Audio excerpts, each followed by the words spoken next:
Avec Un autre monde, Stéphane Brisé finit de faire le tour de la question du travail et il ne nous promet pas un monde meilleur. Comment on va gérer une contradiction qui va sauter aux yeux de tout le monde? Un nouveau plan d'économie dans un contexte où l'entreprise est bénéficiaire. Tu poses une question à laquelle le groupe ne nous a pas demandé ni de répondre, ni de réfléchir. Avec Un autre monde, Stéphane Brisé met fin à une trilogie dite du travail. Vincent Lindon incarne un troisième personnage, mais qui pourrait être lié aux deux précédents.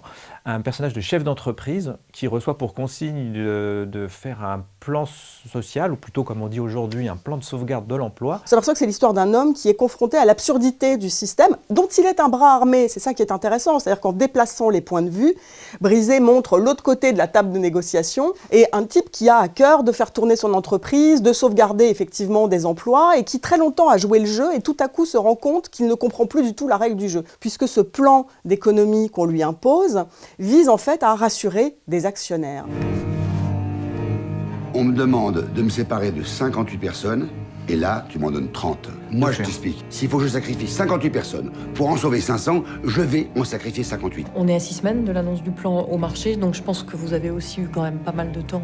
Comment ça se présente? Stéphane Brisé explique que en fait, c'était pas du tout le projet initial de faire une trilogie sur le travail, mais que les films se sont enchaînés et donc répondus. Il y a eu d'abord La loi du marché en 2015, et puis En guerre en 2018, et puis maintenant celui-ci, toujours avec Vincent Lindon. Et ce qui est assez passionnant, c'est de voir en fait cet acteur caméléon qui a toujours la tête de l'emploi, quel que soit le costume qu'il enfile. Chaque fois, Stéphane Brisé a l'intelligence d'adapter sa réalisation au personnage qu'il va filmer.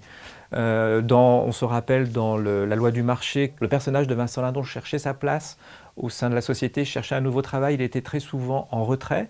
Il trouvait ensuite un travail de vigile dans un supermarché et donc la caméra se mettait un petit peu à la place du vigile, c'est-à-dire plutôt dans le bord de l'image, en situation d'observation, un peu à distance. Dans En guerre, c'était une mise en scène très cut, très caméra à l'épaule, avec cette idée que finalement dans ce mouvement social qui était créé, ces manifs, etc., on le suivait et avec une caméra qui se mettait où elle pouvait. L'idée c'était de se glisser comme une petite souris dans l'action.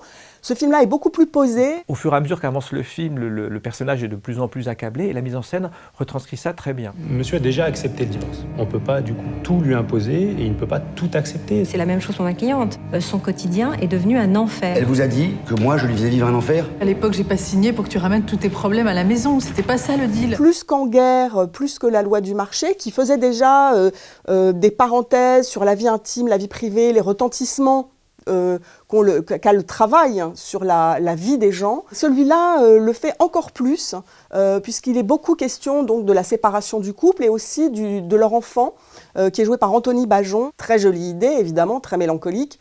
L'épouse est jouée par Sandrine Kiberlin. On se souvient qu'il y a 12 ans, Lindon et Kiberlin étaient les héros de Mademoiselle Chambon, du même Stéphane Brisé. Il y a une scène vraiment splendide où le couple doit vendre sa maison et accueille les potentiels futurs acheteurs.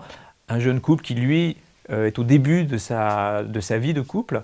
Et évidemment, de croiser les deux, c'est très émouvant. Stéphane Brisé, dans cette scène, se concentre sur les visages de Vincent Lindon et de Sandrine Kiberlin. Et en fait, on reste sur les visages de ce couple qui vit la fin de son monde, et c'est très très beau. Un autre monde de Stéphane Brisé, c'est pas vraiment un autre monde dont parlait Téléphone dans sa chanson, c'est malheureusement un monde qui est peut-être trop réaliste.